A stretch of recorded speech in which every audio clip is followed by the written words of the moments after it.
Cinesmack contains spoilers of the spoiling type. If you don't want your spoilers spoiled, please turn back now. Otherwise, enjoy the show! Gentlemen, let's broaden our minds. Lawrence?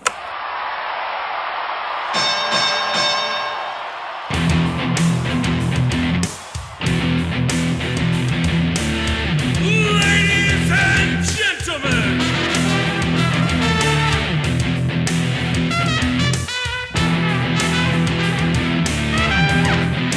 Welcome to the main event!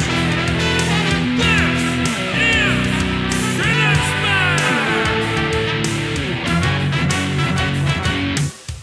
And the winner is...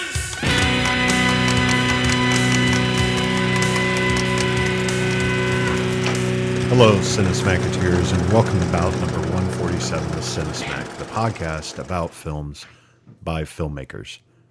I'm your host, Mike Keeler. Joining me tonight is our panel of award-winning judges.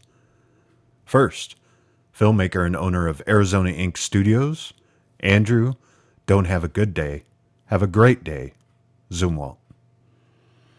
What the shit? Second, filmmaker and owner of Cheshire Moon Films, Tom, Ninjas Don't Hug, Haggis.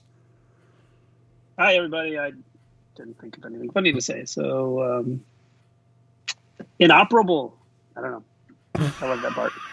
Third, writer, actor, and director, Kyle. Mom, do not touch that sock. Fine. Catchphrase. Just waiting for one of you guys to do it. Yeah, I thought for sure it would be Tom after today. Fourth, if Kyle didn't do it, I was going to do it. Fourth, filmmaker and owner of One Genome Short Productions, the Orb of Osavox. Well, I just came out of the Oasis. I'm a little disoriented right now, but I don't know what's real and what's not. But let's go. Let's do this. All right. Let's poke the monkey. Ladies and gentlemen, Oasis dwellers and NPCs, welcome to the main event. Tonight, 2 VR videos battle for high score.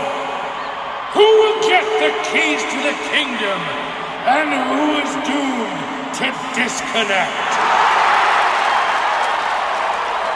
In the first corner, from 2018, written by Zach Penn and Ernest Cline, directed by Steven Spielberg, starring Ben Mendelsohn, Olivia Cook, and Ty Sheridan. Ready, player one. In the second corner, from 2021, written by Zach Penn and Matt Lieberman, directed by Sean Levy, starring Joe Keery, Jodie Comer, and Ryan Reynolds. Free Guy!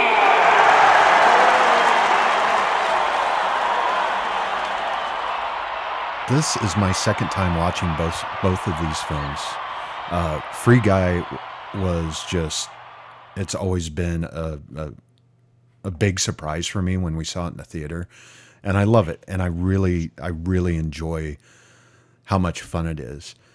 And I have to say, this go around, I really enjoyed Ready Player One more than I did the first time. And I'm one of those guys, and I believe Tom had suggested it way back in early episodes to read the book. And I eventually got the audiobook and listened to it like 2 or 3 times because I fell in love with it.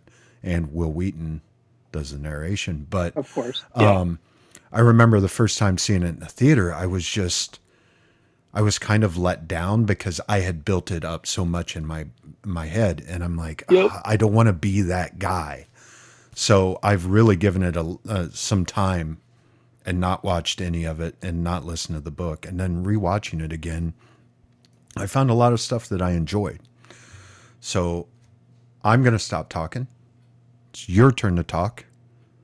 First round, writing.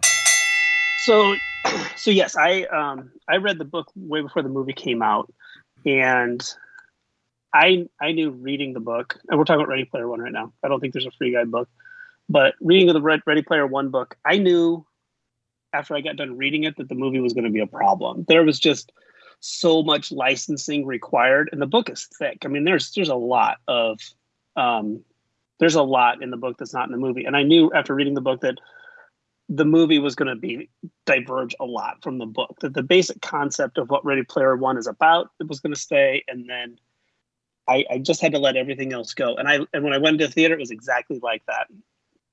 And I loved going to the movie, and I loved the movie when I saw it in the theater, and I thought Spielberg did a great job with it.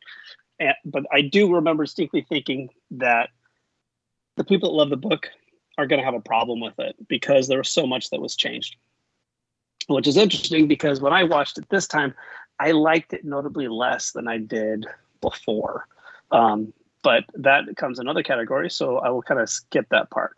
I think it's interesting that we're doing a video game movie episode, and neither of these movies are really based on any actual video game. Because I don't know if it's a curse or what have you, but there still doesn't seem to have been like a great video game movie that's come out. That's, there have been some good ones and some decent ones. The Super Mario Brothers one is entertaining, but I don't, there has yet to be a really great one. I think Last of Us would be the closest, but I guess that's technically a TV show, so even consider that. So something to think about. Both of these movies benefit a lot from the licensing. And I feel like when I watched them today that Ready Player One walked so that Free Guy could run when it comes to licensing IPs that are outside the studios that made these movies. That, Ready Player One, I don't know if it would have worked with anyone other than Spielberg being able to make the deals that needed to be done to get the movies and pop culture stuff that he needed to tell the story.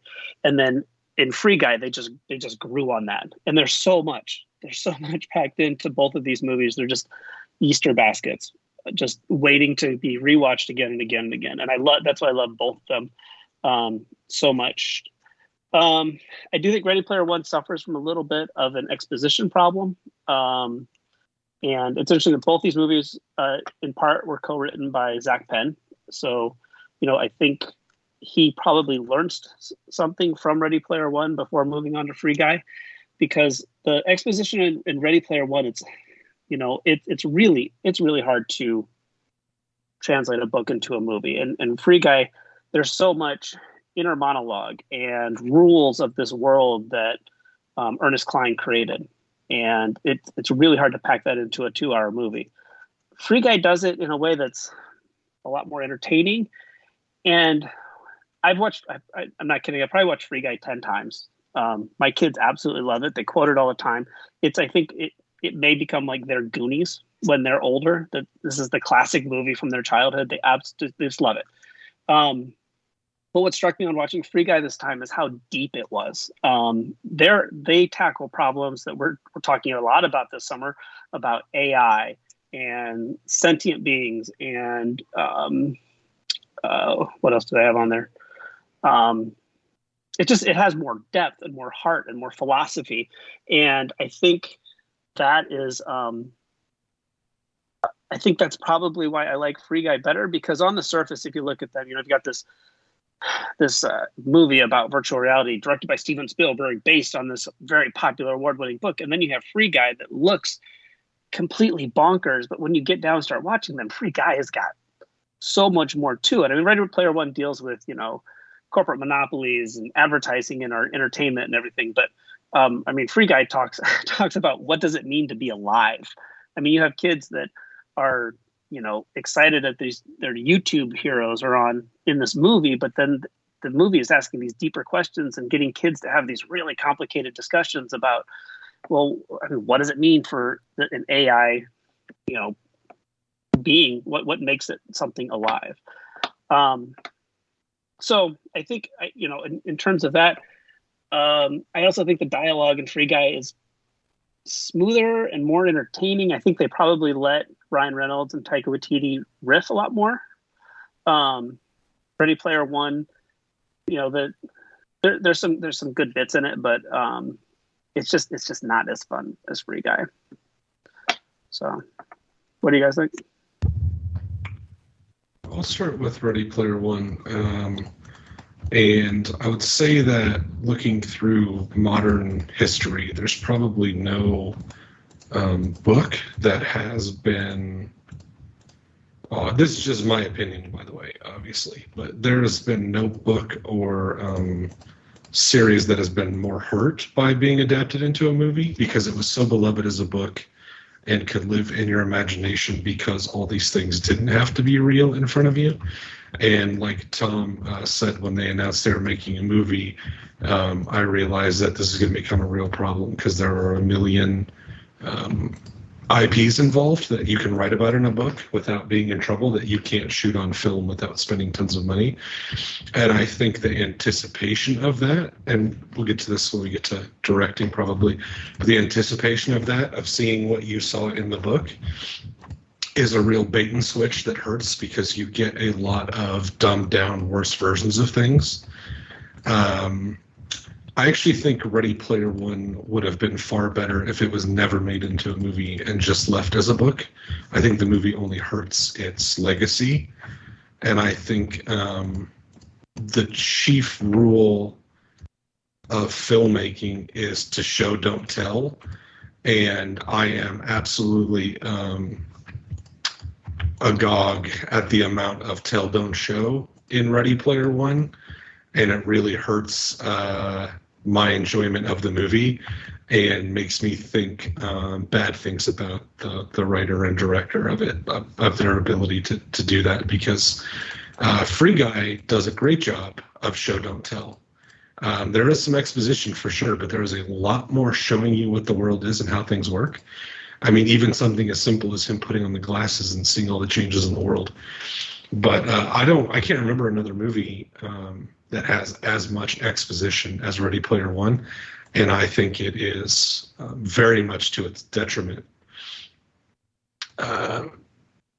Also, I just think over time the nostalgia from that book has worn off, and Ernest Cline has kind of been exposed as someone who's a one-trick pony, keeps going back to the same well. And I think that's hurting the legacy of Ready Player One. And I think the movie does it a real disservice because I think it's very poorly written. And not well put together. We'll get to it. I'll air my grievances as we go along. Free Guy, interesting, and I guess you could say much more original, but pretty much a ripoff of Grand Theft Auto meets an online video game. Nothing super original there, just really cribs a lot from those things. But the story of Guy and his world and the things that go on in it are much more interesting. The stuff outside of the world, I think, is where it gets boring. That's kind of propped up by Taika Waititi just being funny and Joe Keery being likable.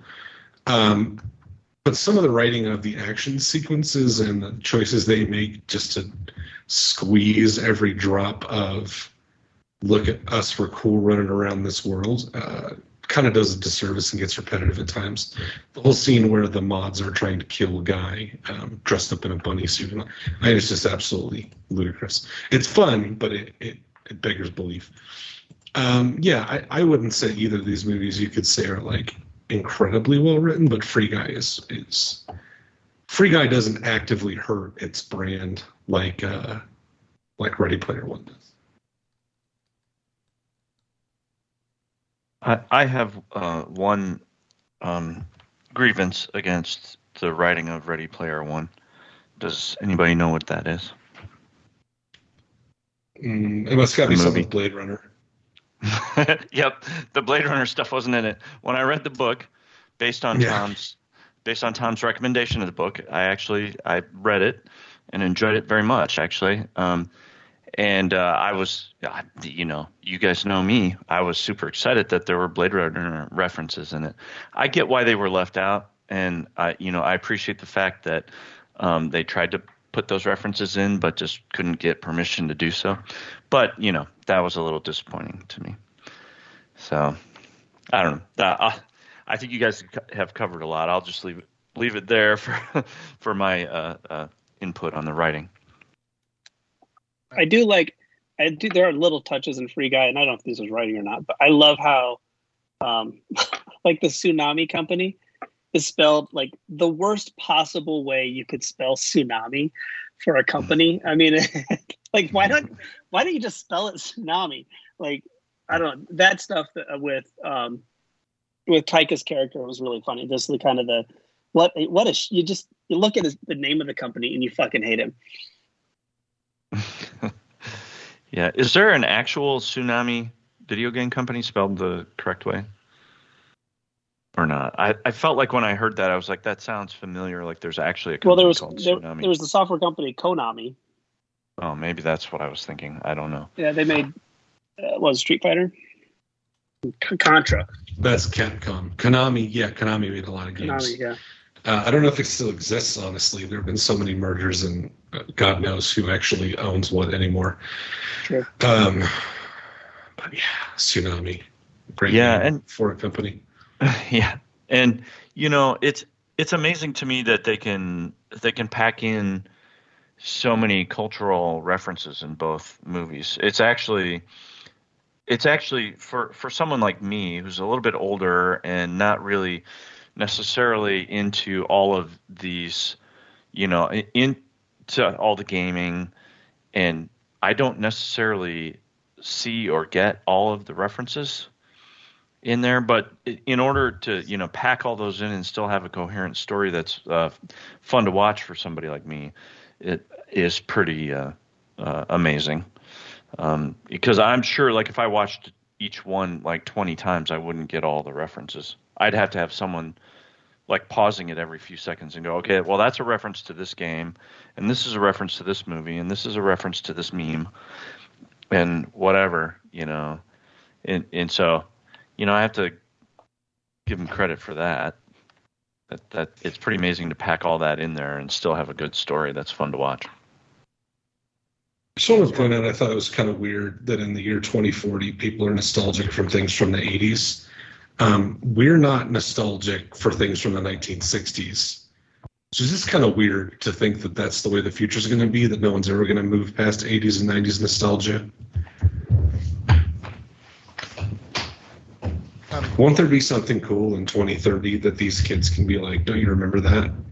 Probably, but I mean, that's kind of explained in the book too, though, that, that Wade's father was from, grew up in our generation. And so, he was nostalgic for those things and he passed those things on to Wade. So Wade was kind of an old soul in the future. So gets lost. That gets lost in the movie.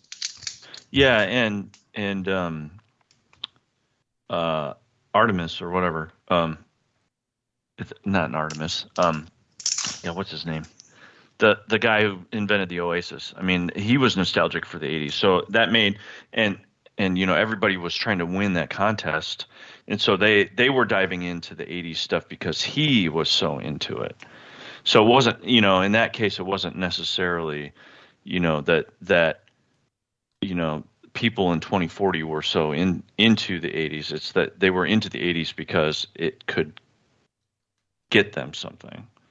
I also had kind of an obsession with the Oasis's creator and knew everything about him. And they have like this psychosocial relationship with this, guy where they think, they take pride in knowing his favorite movie and his favorite milkshake and all these things. It's kind of weird.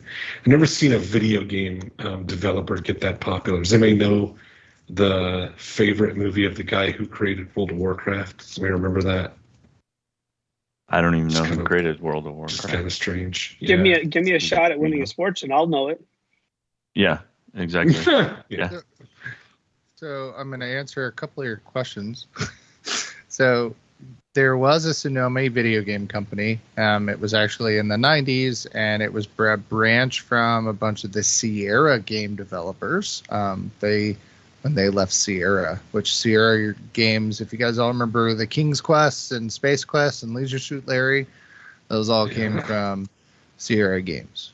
So there was a Tsunami video game company, so you are correct on that. It was spelled correctly, by the way. I don't think it was spelled weird.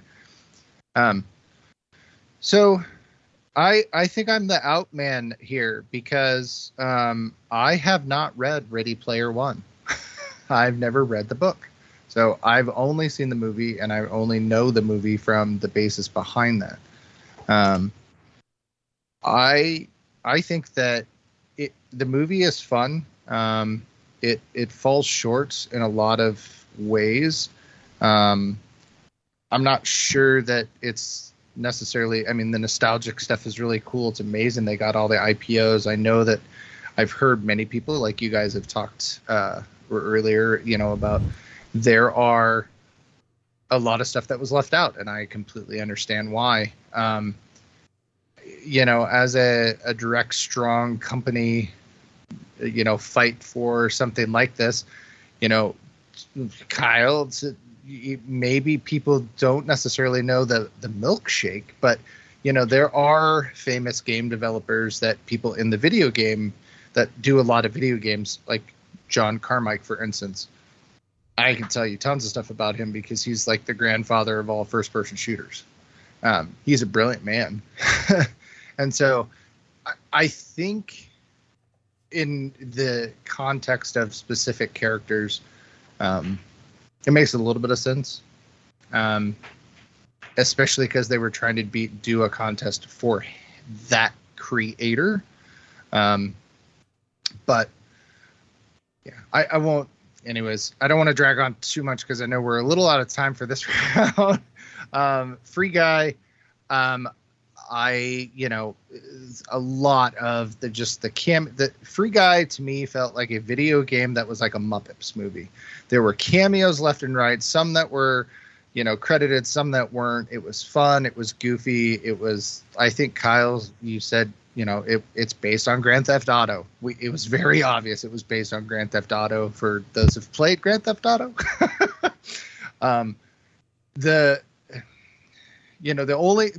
I only had one major issue because, I think Kyle said it also that, the side story of in real life, like that wasn't as exciting as like it seemed forced just to give us some sort of like third act conflict kind of thing. And it was prepping us for that versus just actually having the story about the artificial intelligence and kind of exploring what Tom had brought up with, its life and all this other stuff. And what do we think about that? And how does that react? And the one big thing I had a problem with is at the very end when they're destroying the servers. I'm just going to tell you all right now, that is not how game servers work. And with all of the research and all the work they did into the game, that really, I'm surprised they didn't just ask somebody. Like that to me was so bizarre when they had done such a good job of really basing everything around like gaming and how all that works to do a visual representation of that. I had a really hard time with when he was breaking the server and it would like break one piece of the city and then he would break another server and it'd break another. That's not how any of that works. So anyways, I'll shut up because I know we're way over. I'm sorry. No worries. Let's go ahead and put it to a vote. We'll start with Tom. I'll go with Free Guy. Okay. Kyle. Free Guy. Gabe. Yeah. Free Guy. And Andrew. Free Guy. Just a quick question. You think in Canada they call it freaky? Freaky. It's possible. Eh? Eh? Did you see the freaky, eh? Yeah, me and Gordo went down to the fucking Cineplex after the Sens game and watched Freaky. Hey! There wasn't a Tim Hortons in the whole movie. We snuck in a little bit of hot dish, to have, so we didn't have to buy the popcorn. Oh, I got a Labatt's on the way out. Oh, yeah. Wow. That'll do you. Matt Lieberman wrote the first draft of his Free Guy spec script in just 3 weeks, included in the 2016 blacklist of most liked scripts. Warner Brothers and producer Donald DeLine acquired the adaptation rights to Ernest Cline's novel while it was in galley form in a very aggressive bidding contest, beating rival studios Paramount Pictures and 20th Century Fox on June 21st, 2010, just the following day after the publishing company Random House won the publication rights. Cline stipulated 2 conditions in the agreement with the studio. He and Eric Eason get the first attempt to write the script on his book, and Cline wants Steven Spielberg to direct it. All right, I have a 6-year-old trying to break down my doors, so while I take care of that, you guys can go on to the second round, which is acting. Let's start with Free Guy. Ryan Reynolds doing Ryan Reynolds things. He's funny, he's handsome, he's very charismatic. I sometimes feel like he suffers from the Rock level overexposure, where you've seen him do his shtick so many times that you're like, yeah, this is great, but you're giving me the exact same thing over and over again. The problem is he's really good at it, and he's really, I don't know, he's very funny and engaging and can draw you in. He is like what you think of when you think of a movie star. You can't keep your eyes off of him, and you're interested in what's going on. And he plays the kind of naive, fun, quirky character really well. And I feel like you can tell Ryan Reynolds really enjoys making movies, and he loves doing what he's doing, and I think it comes through. The rest of the supporting cast in the movie, I think, is a little weaker. I'm not going to remember the guy's last name, but Lil Ray, the other guard, I think is really funny at the bank. Jodie Comer as the his female interest is kind of plain Jane. Joe Keery is kind of just stringing things along for us, and I like him a lot in Stranger Things, but he's just kind of stringing things along for us. Taika Waititi's in his own movie. He is just enjoying doing his stuff, his shtick, and it's really friggin' funny, and you can't ignore that. I may be of the opinion that Ben Mendelsohn is a bad actor, and I think that most people don't feel that way, but I thought he was not very good in this movie, and that was really kind of a terrible big bad to put in the film. Now let's go to the flip side. Whoever the guy was in Ready Player One, I don't know if it's Miles Teller or the other guy with the chin, or I don't know. They all look the same. They kind of bleed together. Yeah, he's awful. Shouldn't have professional acting jobs. He's terrible. Olivia Cook is obviously disinterested and giving half a performance. She's really good in House of the Dragon, so if you want to see her give a shit, that's a pretty good one. The rest of the characters are pretty boring and throwaway. The acting in Ready Player One is really bad. Mark Rylance, and see, I had always heard that Mark Rylance is a really good actor, but I've seen him now in 3 movies in the last 6 months, and I think he sucks. He gives a Sean Penn, I Am Sam level performance in this movie.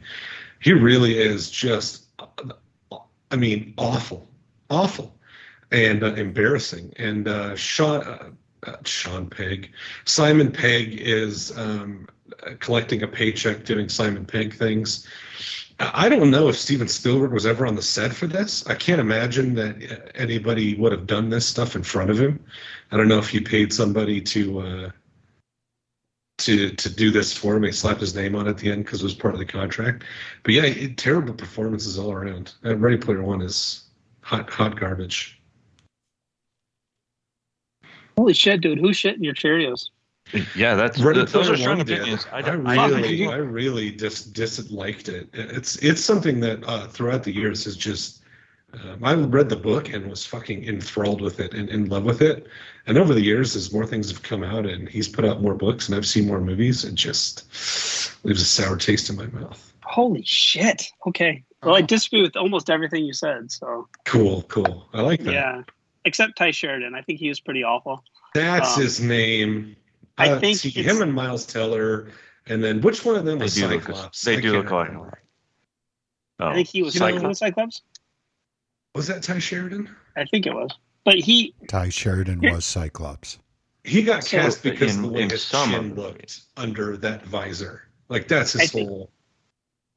kind of That's looked nice. like a young Spielberg too. So, but I think it was pretty telling when the poster came out. Yeah, because when Tom Hanks or Tom Cruise is in a movie, they make his head like 2/3 the poster is his head.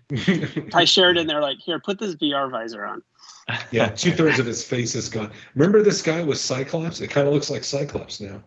Yeah, look at Cyclops is in the movie. So, I thought Ty Sheridan wasn't particularly very good in this movie. It's really kind of hard to root for him. I like Mark Rylance in this because everything I'd seen before him was, Bridge of Spies and,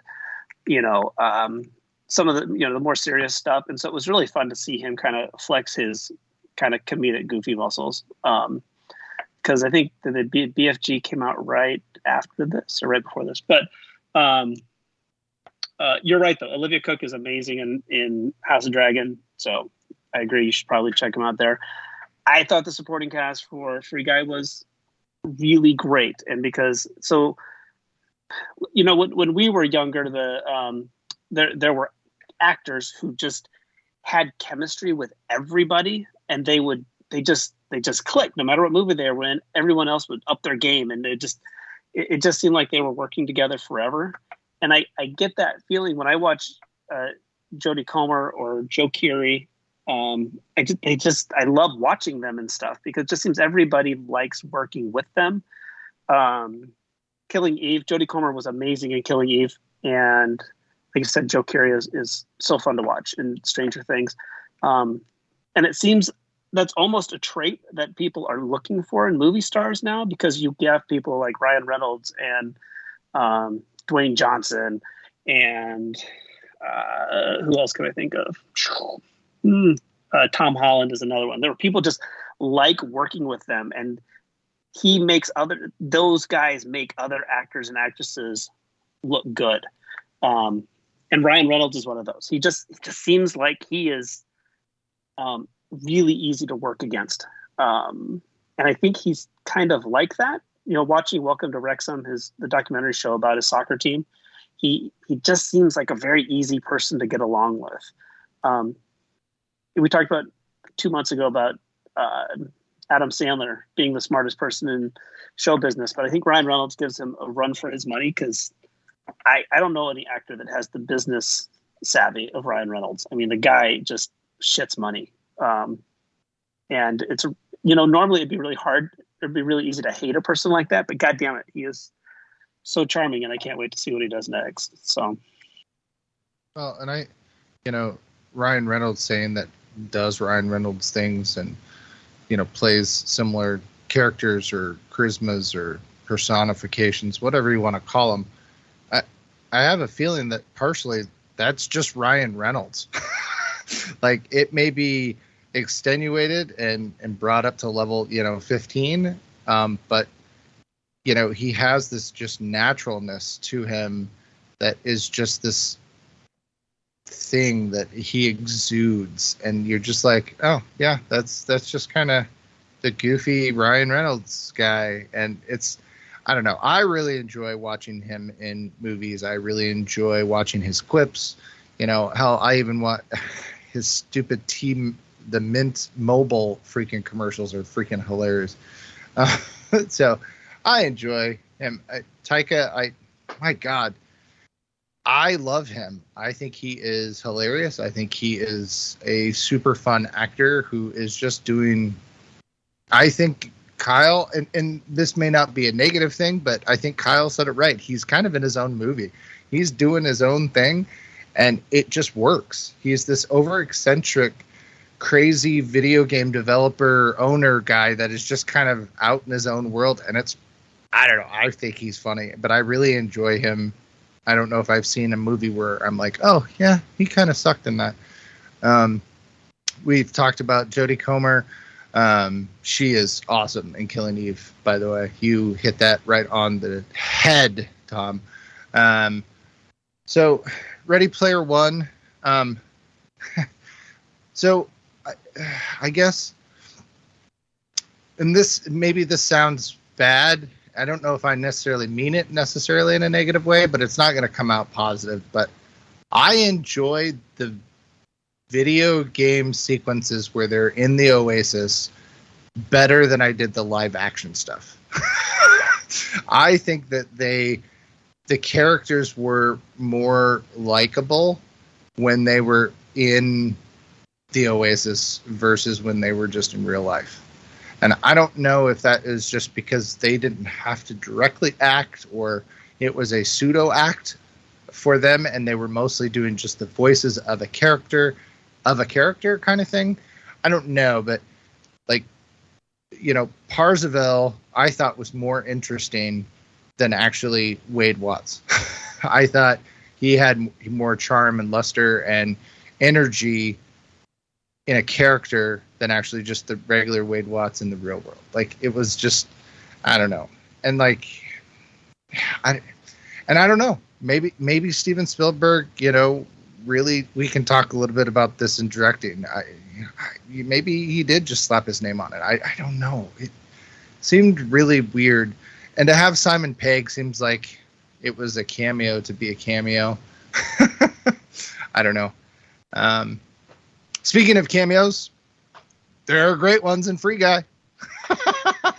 The amount of cameos that are uncredited and credited are pretty hilarious. I'm curious. What's your guys' like favorite cameo out of Free Guy?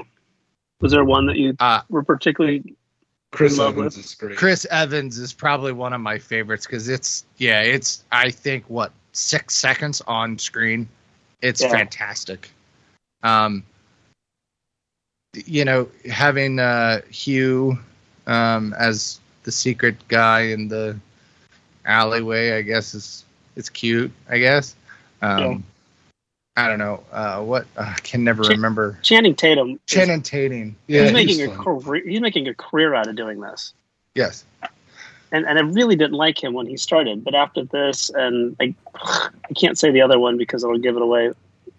We'll talk about it next month, but I think he does a great job. Tina Fey had a couple lines that was nice. Tina Fey was, you know, a small little cameo. I don't know. Again, I always relate this back to like the original Muppet movies, you know, from the 70s and 80s of, you know, all of a sudden you would see on screen for 10 seconds some rando, you know, famous person that just happened to have one line or be in the background just because they wanted to be in it so bad. It really felt like that in a lot of scenes. There were just these random cameos for no reason other than it's felt like someone went, "Can I be in the movie?" So I don't know. I thought that was, I kind of like that. I think it's kind of fun sometimes. Gabe, go ahead, man. I cut you off. I apologize. Oh, no worries. I'm kind of under the same impression as most of you guys. You know, that I didn't think the performances in Ready Player One were really all that great. Mark Rylance as Halliday, he gave off this real like Garth in Wayne's World kind of vibe to me, and I'm like, that's not, you know, that's one of the problems with reading a book and then going to see the movie, you know, because always it's not how you imagine it in your own head. You know, the way somebody else imagines it and puts it on the screen is not the way you imagine it in your head. And sure, he was socially awkward and you know, a gaming nerd and that kind of thing, but he really seemed like Garth to me in the movie, and I really did not like his performance. And Ben Mendelsohn, I just did not like him. I think he was a little too bumbling. You know, he was obviously not competent. He was not supposed to be competent, but he seemed a little bit too bumbling. Ty Sheridan was flat. You know, I don't know. I didn't really like the performances that much in Ready Player One. And I might be with Andrew in that their performances in the Oasis were maybe better than as virtual characters than they were as real people. And I have a feeling that's the way the real world is going to go. We're going to like people in the virtual world better than we like them in real life. So maybe that's something to look out for in the future. But and of course, Ryan Reynolds, Jesus, we've said it over and over, charming as hell, and just fun to watch. But he was just kind of Ryan Reynolds. It didn't feel that different. What movie was it? There's a movie where he kind of travels in time and he goes back. Adam Project. Yeah, same thing. It was kind of a fun movie, kind of a cool concept. Directed but it was by the same guy.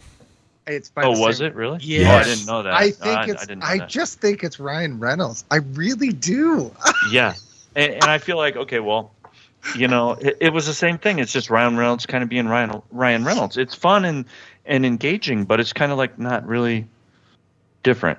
And then Taika Waititi, he was way, way over the top. But somehow it kind of worked as that character, because you feel like that character is just the ultimate douchebag. Yes. And so it kind of worked. It kind of worked for him. And I felt like there was some actually. Channing Tatum, you guys talked about, he was fun. He and it was kind of fun for him doing those dances at the end, because it was kind of a reference. It was kind of fun. But there were actually some fairly. I felt kind of like heartfelt performances in a wacky movie like this, and I think Lil Rel Howery actually had a pretty good performance. And when he's on the bridge and he's telling the blue shirt guy, you got to go, this has been the best day of my life. There was actually, it was kind of heartwarming, and it was heartfelt, and it was really well done. So I feel like there were a few, pretty good performances in Free Guy. So. All right. Well, Gabe, you get the best quote of the podcast, which is, I thought he resembled Garth. Wayne's World. Well, he even kind of looked like him. Yeah, kind of. Now that you say it, that's all I'm going to see now. Yeah, and his mannerisms were very, and even the way his voice was kind of Garth from Wayne's World. Right. So that kind of took me out of it. I think if you watch the movie thinking Mark Rylance is on Quaaludes, it makes more sense. Or like if he's just been kicked by a horse and he's trying to recover, like he has a head injury. Maybe it's so awkward. Yeah. All right, let's put it to a vote on that description, Kyle. Yeah, the one without Mark Rylance. It's a Free Guy. All right, Andrew. Free Guy. Gabe. Yeah, I'm gonna have to go with Free Guy as well. Wow, Tom. Tom's got his head down. No, did you say Tom? Yeah. Oh, sorry, I must have cut out. Yeah, Free Guy. Okay. Can we give Lopsided so far. Can we give half a point to the Oasis actors? Toshiro's. I think it was mocap. I think it was still them. So yeah, I think it was still them. Toshiro's virtual avatar Daito is a samurai which resembles Japan's legendary actor Toshiro Mifune, who has played a samurai in many films during his long, distinguished career. Ryan Reynolds realized that Chris Evans was in Boston filming for Apple's Defending Jacob and texted him to see if he would make a guest appearance in the film. According to director Sean Levy, Evans said yes, but only if he could be in and out in 10 minutes. He was incredibly kind and gracious, Reynolds said. I told him exactly what was happening, and we were 100% ready for him before he ever even got close to set. He was in and out in about 7 minutes. And I bet he did one take. Yeah. Yeah. Do they get paid for that kind of stuff? I mean, if they come in and do a favor like that, I think they quick, do. I think they paid? probably toss them something, or hey, just send this to my this charity, or I imagine there's got to be something in there with that, right? Chris Evans, he's another one people he just works well with. He's just a good guy. Like I just like him. Yeah, it's good. I love America. I love the increased tolerance for the increased I don't know. People don't really tolerate assholes anymore. Right. If you're a shit in real life and you're a shit to work with, you're gonna have a lot harder time finding a job than you did 20 years ago. Right. Kevin Spacey.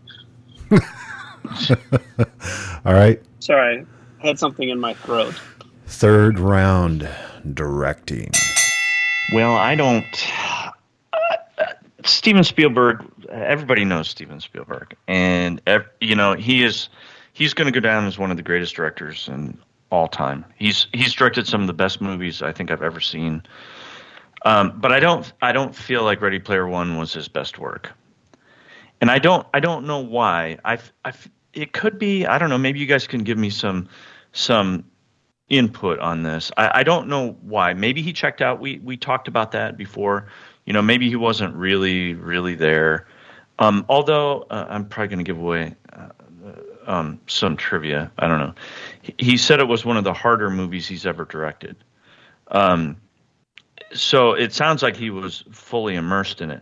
But, I also wonder if maybe his age had something to do with it. Like his connection to these materials wasn't as strong as maybe a younger director might have to the material.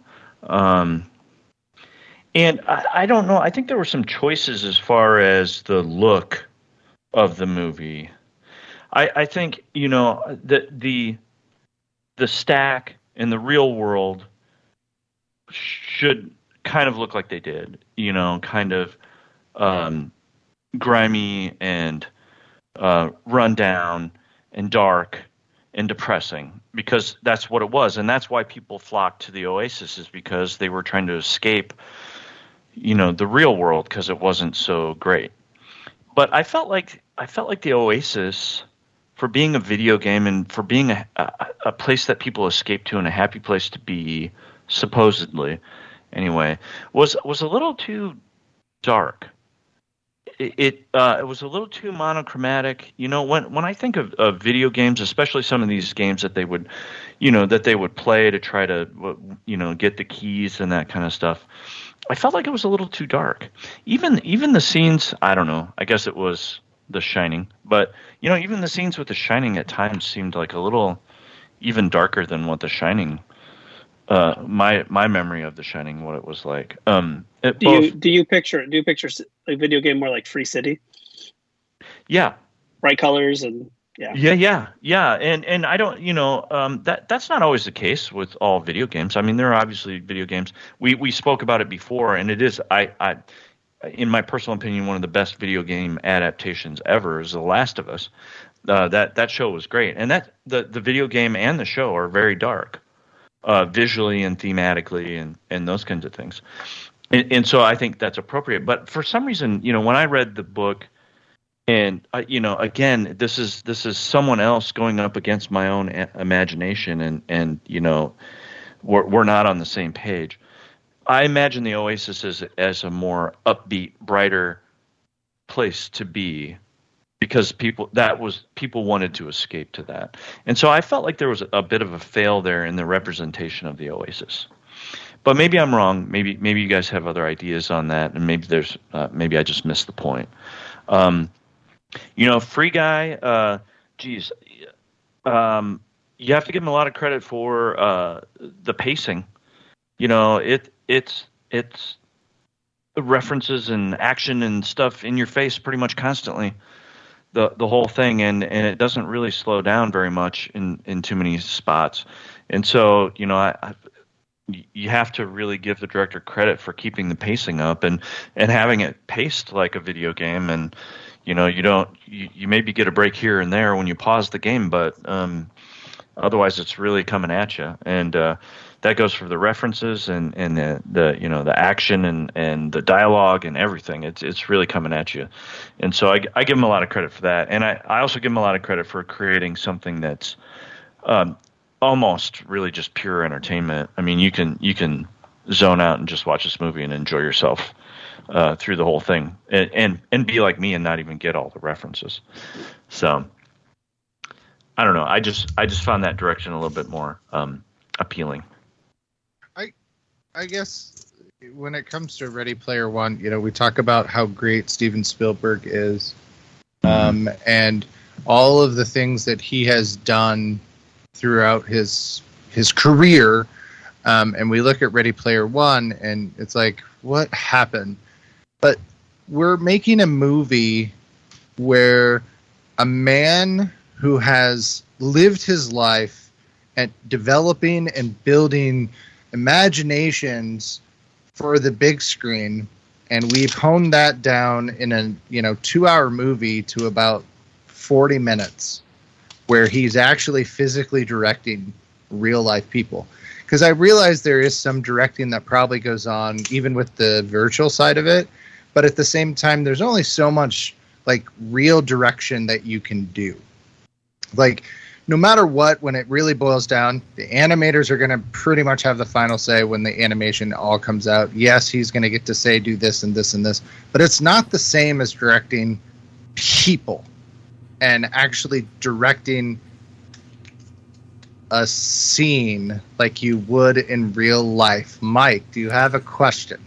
I just wanted you talked about the virtual stuff. He actually worked with ILM. Mm-hmm. He would have a meeting 3 times a week for 3 hours each time. I'm just pointing that out. That's all. No, and I do know that, especially for movies that are even like full CG, and like he has done, what was it? The Adventures of Tintin, I think was his. Even that though, his directorial style was still seen in that movie, and I don't think that was captured even in the CG's part of it, because I know that the director still has somewhat of a say and a vision, but it's still not, you're still not on set directing people and situations and emotions and feelings like you are in a CG environment. It is different, and I don't know, I think maybe we just missed some of the ability that he has when he is, in a sense, behind the camera on set with people, because he's just damn good at it. We know he's good at it.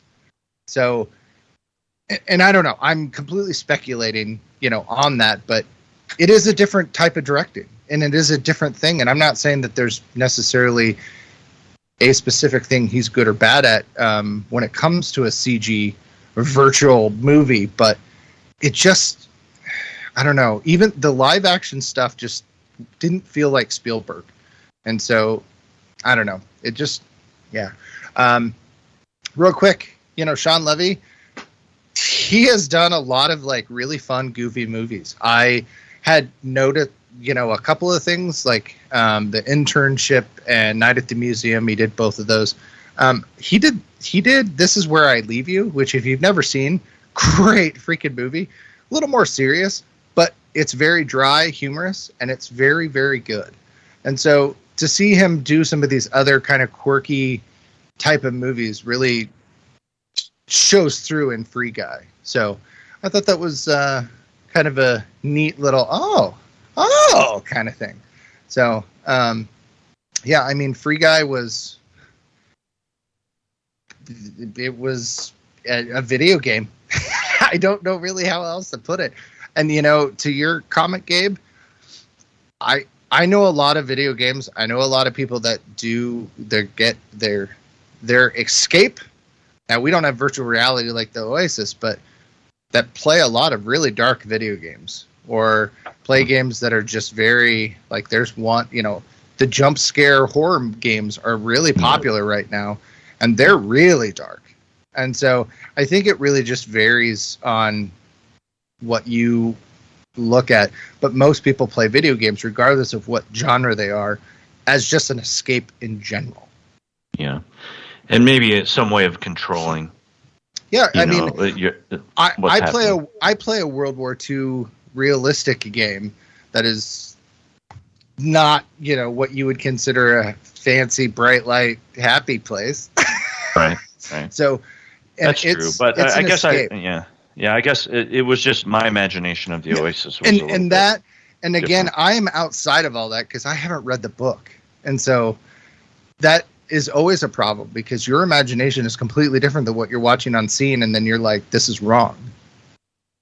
Right.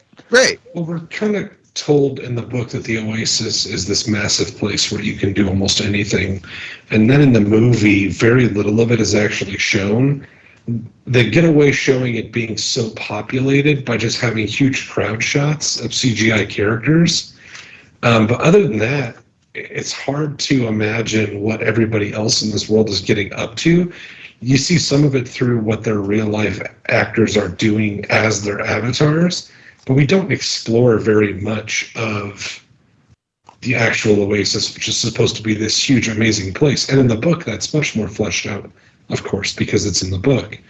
But I think it hurts the movie because you see the characters in the same types of places and situations over and over again.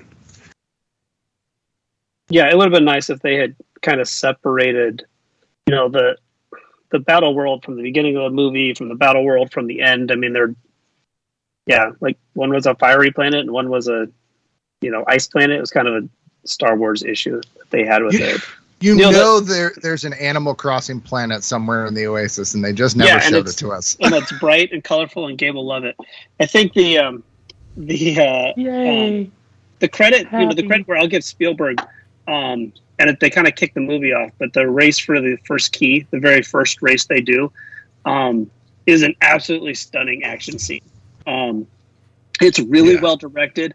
You're following 3 different characters, in a race of hundreds, and at no point in that race do you get lost. He never goes Michael Bay and just kind of flashes a bunch of metal on the screen and hope you keep up. Like it's a really, even though it's computer animated, it's a really well directed race, and I give Spielberg credit for being able to put it together. And like you said, it's he did this with Tintin, which also has one of the best computer animated action scenes too. One of the things I think is interesting about Free Guy is a very violent movie. I mean, people are being shot in the face and set on fire, but because it all happens in this virtual world, it's weird that this movie it's a Disney movie and it's PG-13 because it is incredibly. I mean, it's got a lot of violence to it. So I watched John Wick, the first John Wick, for the first time last week. I'd never seen it before. And I don't know, maybe I'm getting older and I have a dad and I'm a dad with 4 kids and stuff, but it was kind of hard to get through. I admired the choreography and the action sequences and stuff, but it was just, wow, it was incredibly violent. But for some reason, the stuff in Free Guy doesn't bother me at all. So I'm interested in that because it's in the virtual world, it seems more okay. And I don't know, that must just been growing up, playing Nintendo. Yeah. The fight scenes in Free Guy, especially the one at the Stash House, is so much fun. It seems like, I don't know how much of it is, stunt people with Ryan and Jody's face put on it, how much they did, but that one is also really, really well done too. I think, I don't know, I felt like Ready Player One was very much a Spielberg movie. It didn't feel like a Spielberg movie from the 80s, but it did feel like a Spielberg movie in, the 20-teens. And I guess I can forgive him for that. This is the Spielberg after Lincoln that, it's not going to, it's not going to enthrall as much as the other one. Spielberg always does a good job of making us feel like a little kid when we're watching his movies, but you don't need to do that in Ready Player One. So I'm just gonna say that I think that first scene is probably the best scene in the entire movie. Like when I saw it in the theater, I mean, 15 minutes in, I went, "Holy shit! I think I'm about to watch Spielberg's best movie ever." and then it just does kind of drag and slow down because that race isn't in the book, and It's immediately no. And Oh, I'm immediately going, well, shit, throw the book out the window. Like, this is what I thought was going to happen. They're just going to follow. There's just an oasis and somebody tried to get control of it. IOI, that's the end of it. And so I just think it's, but after the race, it does just kind of lose some steam. And I've got some gripes that we'll talk about in overall. Plus in that race, you can see a marquee for Jack Slater 3. What? From Last Action Hero. Yeah, you can see in a marquee for Jack Slater 3. There's so many damn Easter eggs in these two movies. You'd have to watch them like frame by frame to get all the references. Yeah. But it makes you wonder, like the portal gun that they use in Free Guy. They couldn't get the rights for that. Like, what's the company that owns Portal doing? They haven't done anything in 10 years with Portal. Like, give them the license to use the goddamn Portal gun so people aren't pointing at it. Because when people see like an off-brand Portal gun, they don't go, ooh, bad filmmakers. They're going, what the hell was wrong with the software company that didn't allow this? It makes the software company look bad. It's Valve. What do you expect? Yeah, Valve. Yeah. Like, come on. Like, you guys aren't making Portal 3. No. Jesus, we've been fucking waiting forever. So just let them use the real gun. But I can't believe they let them use the phrase portal gun. Anyway, sorry. Gripe. And there's some arguments about whether you can use it or not. Sorry, I love Portal.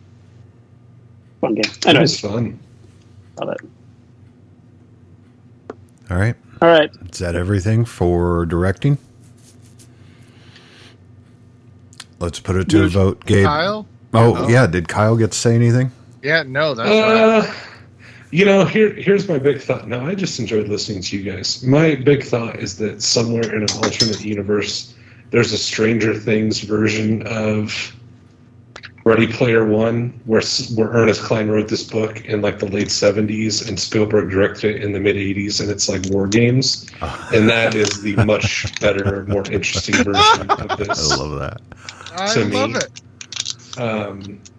But yeah, I mean, look, it's not Spielberg's best work. Actually, while we were talking, I was Googling what's Spielberg's worst movie.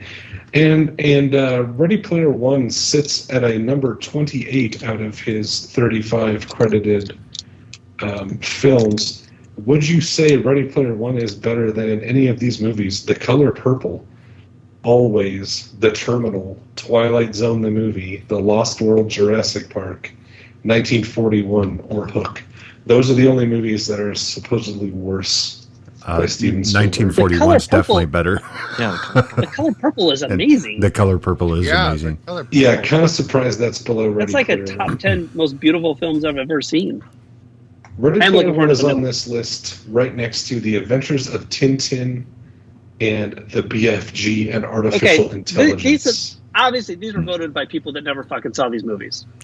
This is a fucking This is a Rotten Tomatoes list. It sounds this like is a Rotten Tomatoes list. Yeah. Hey, real quick before we leave directing, so I was curious because we saw this and I saw Adam Project. I'm like, ooh, what's Sean Levy up to next? This isn't a recommendation, but I do recommend Googling Sean Levy's next project and watching the trailer and going, holy shit, he has range, because his next thing is. It's a hard left turn from these two movies. I'm impressed. I'm looking forward to it. So, all right, Gabe. Yeah, I mean, I think I made it obvious that Ready Player One is not Steven Spielberg's best work. So I have to go with Free Guy. All right, Andrew.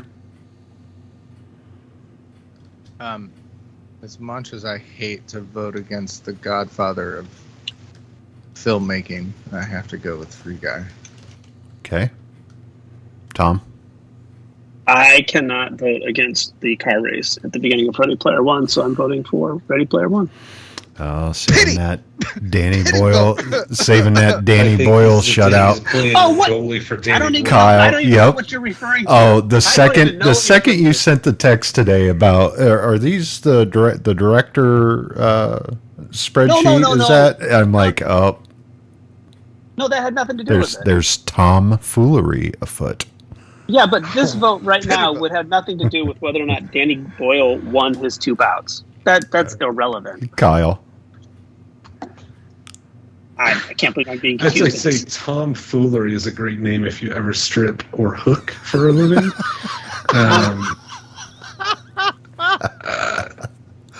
Or Tom Thumb if you're into that. But yeah, I could just cover am, my bases. I could do balloon animals and stripping. That way, when I show up at the party, I'm ready for anything. You know, if you come covered in balloons' clothes, then you can do If I both at the what? same time. I said if you what? come, let me hit that hard for you. You know, if you were wearing balloons to the party, maybe it's one of those ABC parties, anything but clothing. You just come covered in balloons, and as you strip, you make snakes and poodles No, that's and good. Jurassic Parks and Ready Player Ones. That'd be kind of fun. You guys don't mind if I pop in, do you? I love it. dear Mr. Thank you. Spielberg, I have a movie for you. Tell them all your balloon animals are sweaty. I am voting for Free Guy. All right. Dear Penthouse. I never thought this would happen to me. Dear Penthouse, it happened again. Dear Penthouse, this keeps happening. Sean Levy originally read the script for Free Guy in 2016 and passed on it. He was persuaded to reconsider by his friend, Ryan Reynolds. Steven I Spielberg. bet that was a hard conversation. Hey, would you like to make a bunch of money? Yeah. I'm doing this movie. Okay. Steven Spielberg made The Post 2017 while he was waiting for Industrial Light and Magic to create close to 1,500 digital effect shots for Ready Player One. Other movies he directed while the previously made film was in post-production through ILM were E.T. during Indiana Jones and Raiders of the Lost Ark and Schindler's List during Jurassic Park. Both movies were distributed by Universal Pictures and came out that same year. Fourth and final I think round. maybe he got distracted by the Post and was like, yeah, wake me up when Yeah. I have to tell Cyclops to get out of a van or something.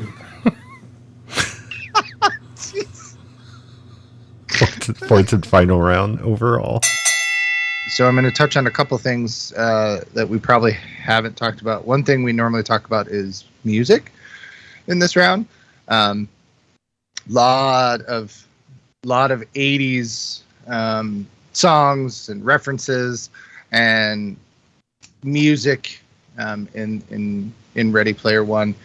Lot of, I would say, regular current, a mix of current and oldies. The fact that Free Guy is highly based around Mariah Carey is absolutely hilarious to me, and made that song. I can't even think of the name of the song now. Is it just called Fantasy? Yeah, it's just Fantasy. That's right. Kind of made that popular again, which is just absolutely hilarious. So, for both, I would say fun soundtracks, but nothing like music that you're like, oh yeah, because it just has a lot of like songs and bands that are eclectic, which kind of fit both movies in a way. I also want to talk about that, Free Guy and Ready Player One, the amount of CG and visual effects and the way that they did both of these movies, even though they had very similar techniques, were done completely different visually. So Ready Player One, there was a lot of actual, what you traditionally have seen like with Avatar and stuff, where it's actually real capture of the actor doing stuff where you're capturing their face and all that stuff gets digitized and put into places and things like that. Whereas Free Guy, they actually scanned every single character into a digital character and then animated them in this world that they had built that represented the sets that they were going off of, which I thought was really fascinating in the two different ways, in the sense that Free Guy had more of a, when they showed Ryan Reynolds actually as a video game character instead of the real life version, had more of a video game feel to it, whereas the Oasis was more just what you would traditionally see in a CG type world. And they're two different complete styles of animation. And I felt that the Free Guy one brought out those visual effects even better. And, you know, mixing a lot of the visual effects shots with the real world, because a lot of Free Guy was, you know, real world stuff trying to be like it was in the video game. So I thought that was really fascinating, the styles between the two of them and how they actually did it. And maybe people have thoughts or feelings about that. The other thing that we lightly touched on, I think Tom brought it up at the very first, in the very, very first round, was about AI. So, you know, Free Guy really touches on a pretty heavy subject that is pretty popular right now, which is artificial intelligence and what makes you alive and what makes you a sentient being, and how is that different than somebody, you know, a thing living in a computer versus a real life person living in the real world, because to them in the video game that is their real world. So it touched a lot on some of that, which I thought was pretty fascinating for a fun video game movie in a sense, especially because, you know, now it's even more topical, and, you know, AI is everywhere. Everyone's talking about AI this and AI this and what it is and what it isn't. And so I thought that was actually really fascinating that they kind of dove into that quite a bit with this movie that was a fun video game movie. So I don't know. Yeah, I want to touch real quick on the two things you brought up first, one being the music. Yeah. So there's a rule in comedy, and I know because I've made a lot of my chops using this rule. So when you do something annoying at first, it gets annoying, and then there's a part where you do it and it feels really annoying, it gets stupid, and people get genuinely like upset. And if you keep persisting, there's a point where it gets funny again. And sometimes you can find some gold there. And I think the song Fantasy completely missed that mark at some point because it was overplayed way too much. And I know that's what they were going for. They were like, oh, we're going to play this so many times it's going to come around, and finally in the end, like, it'll be funny, it will annoy you, and then it'll be funny. And I think it kind of missed the mark. But also the CGI, I'm with Tom. I think the best parts of Ready Player One for sure are the race sequence, and whenever there is a lot of CGI action going on. I know we talked about them being done a lot, and Spielberg had to wait a long time for a lot of these ILM shots and stuff to be done. What upsets me the most about that is that means that instead of him being on set doing actual director work, he waited 8 hours for someone to draw a fucking Battletoad, and no one gives a shit about the Battletoads.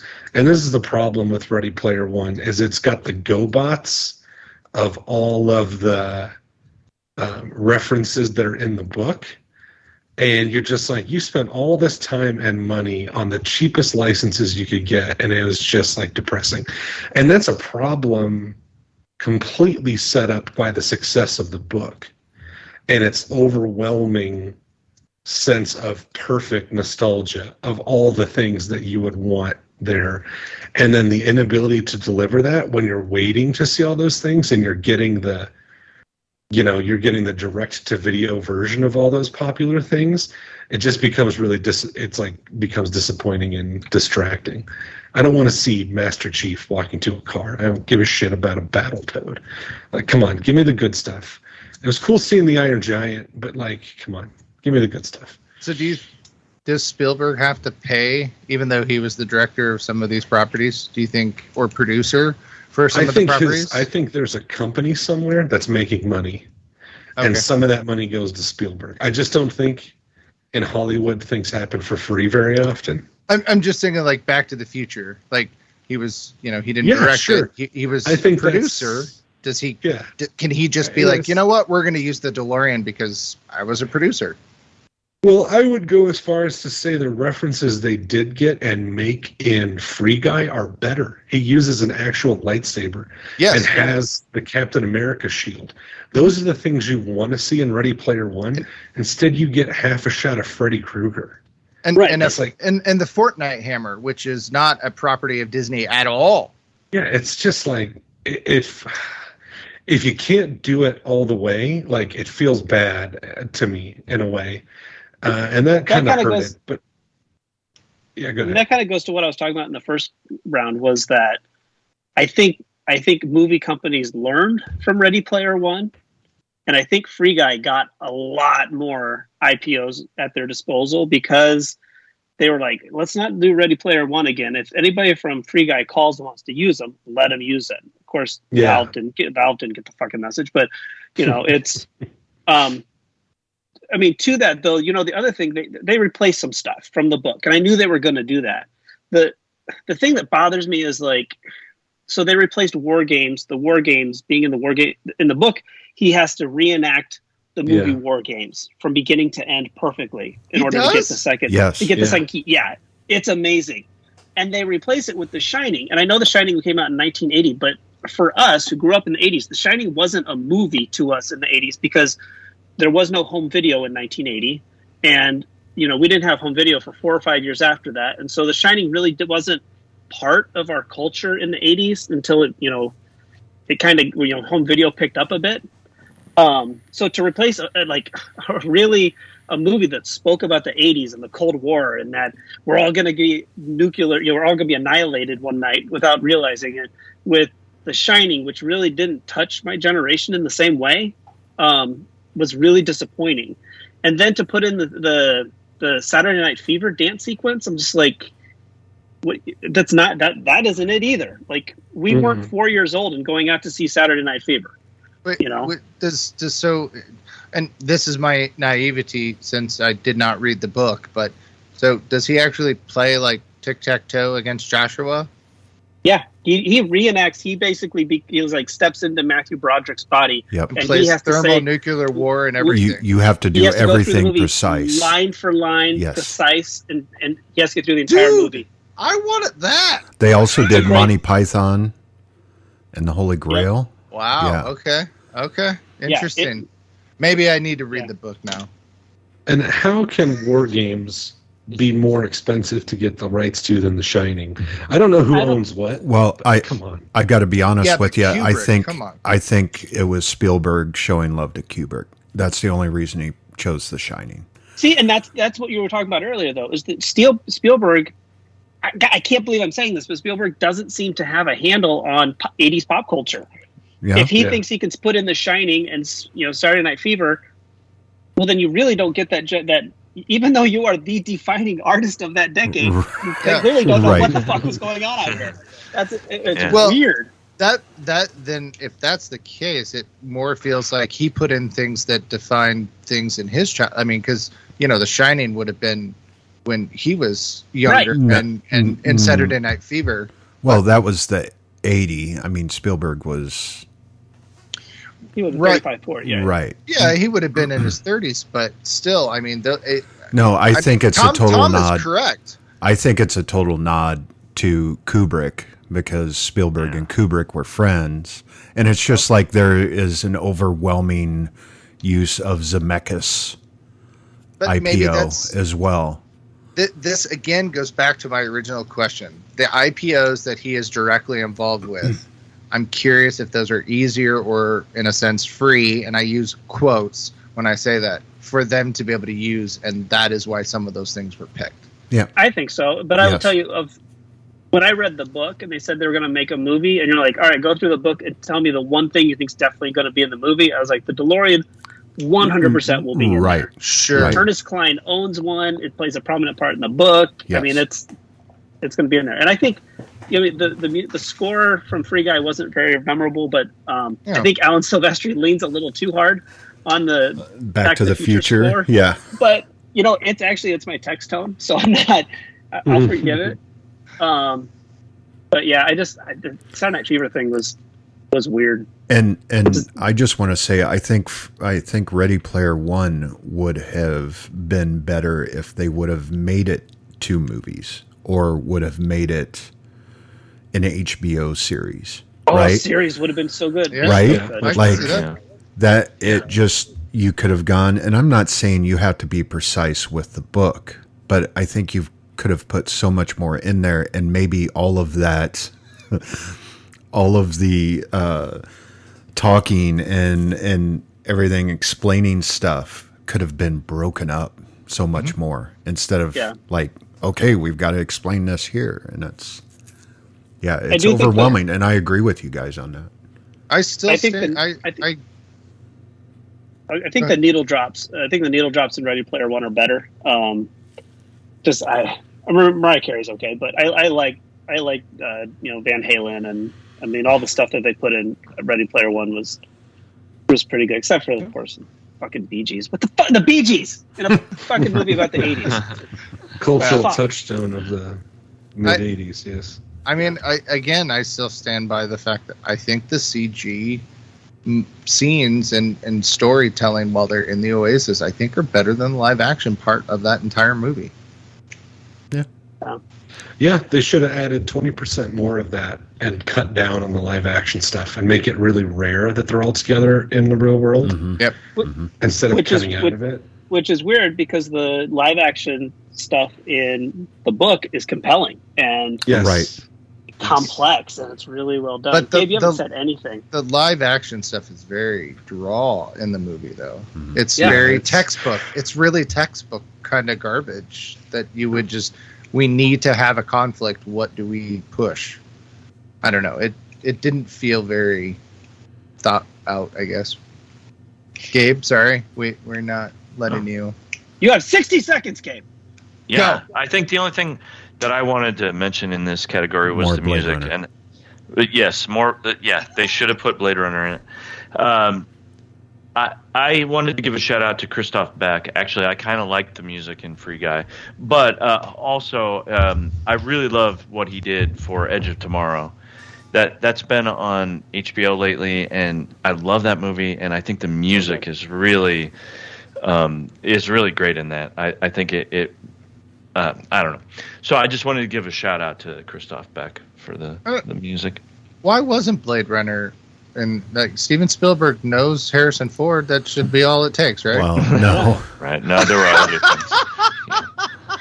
Really? This is my sarcastic voice. Steven, I know that it sounds similar to my regular voice. But Steven, I don't know if they're going to go for that. I don't think you should. No. One of the things I want to... got an earring. I like video games. I'm going to go crash one of my planes. Jesus. Am I still married to Ally McBeal? I don't remember. Callista, they're making fun of me. One thing I want to say real quick about Free Guy. It came out in 2021, and we were still pretty much on lockdown. The movie theaters weren't fully functioning. But, man, this was such a movie we needed. It was, and it went from the movie theaters to our houses very quickly, so we got to watch it lots and lots and dig into the Easter eggs. And I know the studios catch a lot of flack and everything, but I mean, to get this movie into our hands and not try to fucking rip us off when we were all just fucking lonely and depressed and wanted to just just go somewhere else. Free Guy just absolutely fucking nailed it. And I don't know. I think it'll be interesting 20 years to look back on this 2-year period where we were still connected through pop culture, even though we didn't fucking see any of each other. But this was definitely one of those movies that did that. So, sorry. Oh, Are you saying the lockdown is over? I still can't find toilet paper. The answer is not duct tape, Kyle. no. It's kept things a lot cleaner down there. No, what do you mean the lockdown over? We found a new skill Mike has. Your Han Solo Ford. impression is amazing. All The you gotta character- do is mumble. The character that Harrison Ford hated the most. Well, my favorite Harrison Ford is in. Is it Bruno or is it Borat, where he's coming out of the club and he's standing there waiting for him and just goes "fuck off" and he just walks away from where I'm going. It's pretty funny. All right, let's put it to a vote. Andrew. We also, one thing we say is rewatchability. I would say that I enjoy watching Free Guy multiple times more than Ready Player One. So after everything else, I'm going for Free Guy. Obviously. All right. Tom. Free Guy. Kyle. Free Guy. And Gabe. Yeah, this is getting pretty lopsided, unexpectedly. I would just like to say that both of these movies are very enjoyable to watch, but I'm also going to vote for Free Guy. All right. The music score was originally going to be composed by longtime Steven Spielberg collaborator John Williams. However, due to scheduling conflicts working on another Spielberg film, The Post, he left and Alan Silvestri took over. This was only the third film where Spielberg did not collaborate with Williams. Wow. I guess I didn't realize that part of it, that he'd only done 3 films with other composers. Yep. That's crazy. Ryan Reynolds Can't blame him.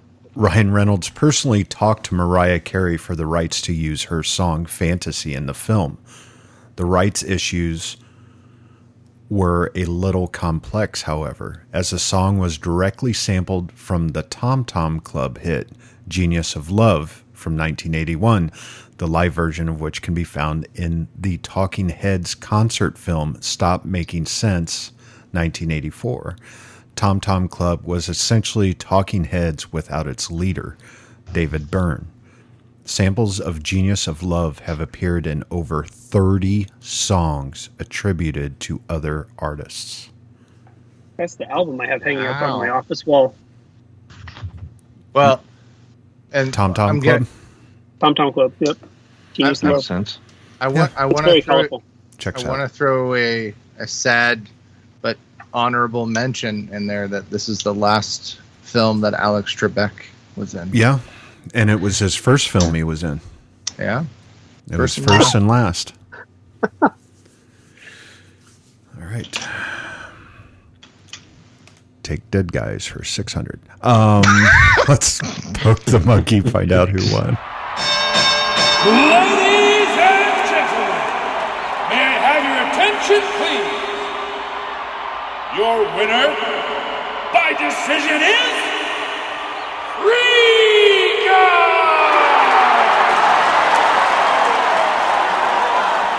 Okay, well, thanks to Tommy Boyle over there, it was not a shutout.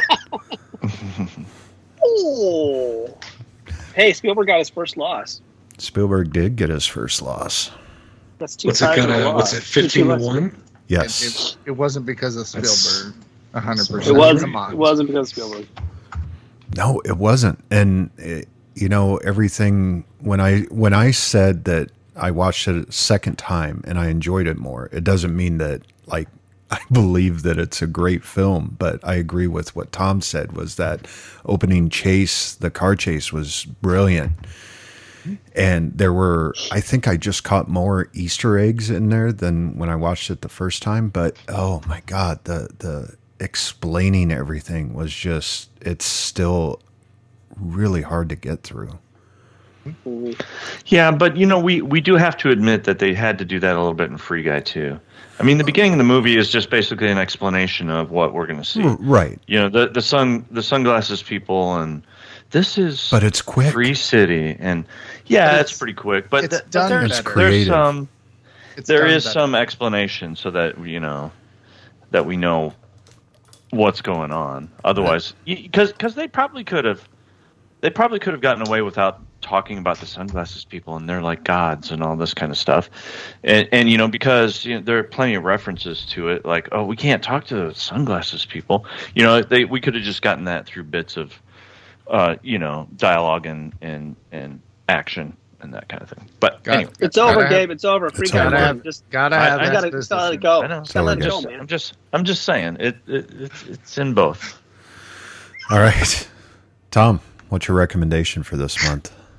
Oh, I get to go first. If you like Easter eggs and couldn't get enough of them in Free Guy and Ready Player One, I have the movie for you. Especially if you like Spider-Man. So Spider-Man Across the Spider-Verse. Holy crap. It's like 14 Easters worth of Easter eggs. And it's genuinely a fun, inventive, just exciting movie. Really great action sequences. I fully expected to be underwhelmed by this one after the first one that I loved so much.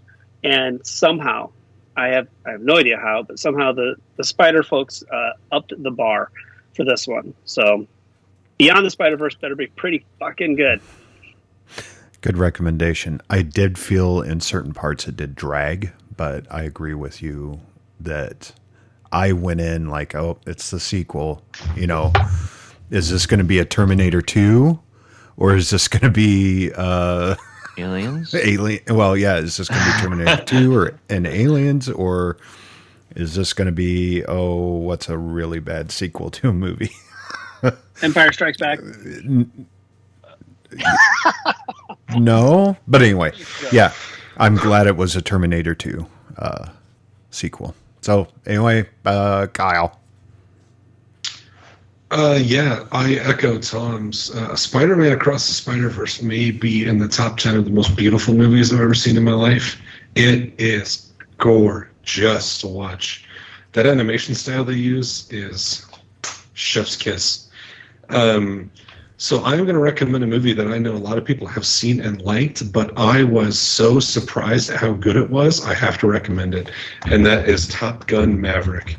I had zero expectations watching that movie that it was going to be any good, and I was so pleasantly surprised at watching that movie. And I would like to say Ryan Reynolds is Tom Cruise without the crazy. They just have charisma. People want to make movies with them. They are action movie stars. They are obvious stars. And just happens, he's crazy. But Top Gun Maverick, I was so surprised at how much I enjoyed it. It is. I heard someone mention that it's basically Star Wars before I saw it. And then I was like, there's no way this movie is anything like Star Wars. And then the first time they show the mission plan, I spit out my pop. I was like, you got to be fucking kidding me. They're going to do this? They're going to do the trench run in Top Gun. Okay. Cool.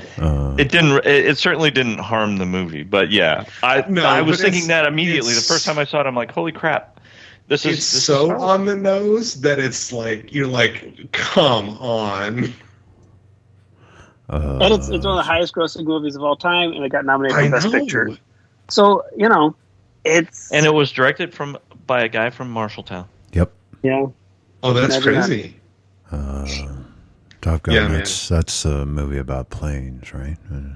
There's been a good Top Gun. Go back to bed, Harrison. I like planes. I wasn't going to be Maverick. I have a few planes. I was be sleepy. It's past your bedtime. Past your bedtime. We're never going to get him on the show if you keep doing that. You know that. Gabe, what's your recommendation? Calista is screening my and calls. by the way, Kyle, that was not Ty Sheridan in Top Gun Maverick. That was the other one. That Miles Teller. I really liked Miles Teller in that movie. They gave him the fucking mustache, though. They're like, we're going to really make sure you know. That this is Chris's son. He's grown up. He has grown up, Kyle. He was born with it as a baby. It can't be shaved off. I love that he takes time to sit down and play Great Balls of Fire, a song nobody has thought about in 30 years. Well, I'm going to recommend a movie that does have Ty Sheridan in it, and he actually gives a really great performance as a very pretty young child. I was really impressed with his performance. It's a movie called Mud, with Matthew McConaughey in it, and it's all right. Yeah, and actually Matthew McConaughey gives a pretty good performance in it too, and it was a movie that I just happened across. It was playing on HBO, and I just happened across it, and I got kind of engaged with it. And the two kids in it, Ty Sheridan and Jacob Laughlin, are really great, and they are central to the story and the movie, and they give really great performances. So I know Ty Sheridan has it in him to give a good performance, and this is definitely one of them. They're a little heavy-handed with the themes in the movie, but it's really well done. Some good performances in it, and I actually found it quite engaging. So Mud with Matthew McConaughey. All right. Thank you, Gabe. Andrew? I guess I'm going to be the only one that recommends a video game movie. Oh, no, Not a I video have game one. podcast. I have video game adjacent. Oh, video game movie. Oh, okay. Mine is an entire video game property because there's multiple movies. It is 100% one of those closet video game movies that it's based on the video game universe. It's not like amazing and you're like, yeah, it's just like the video game, but they're just too fun to watch, and you have to just sit down, eat some popcorn, and just be like, this is going to be the most crazy shit you're ever going to see in your life because it's going to be all over the place, and it is, and they're just fun. And it stars the little Mila Jovovich, and that's the Resident Evil series. It is one of my closet franchises, and they're like, they get worse as they go. But they're just so crazy to watch and fun and just out there, and they're great popcorn movies to just be like, yep, this is going to be wow. So the Resident Evil, the first one is actually pretty darn good. The one in 2002, I believe. That one's actually pretty well done, but the rest of them just kind of start going off the rails a bit. But Resident Evil. All right. Thank you, Andrew. There was a lot of talk about music tonight in the overall, which we usually do hit on. This movie, for me, I really enjoy this movie, but I absolutely love the score.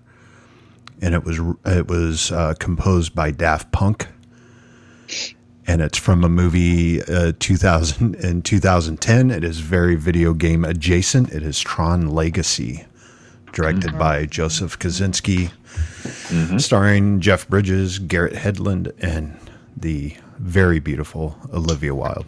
And Jeff Bridges from 20 years ago.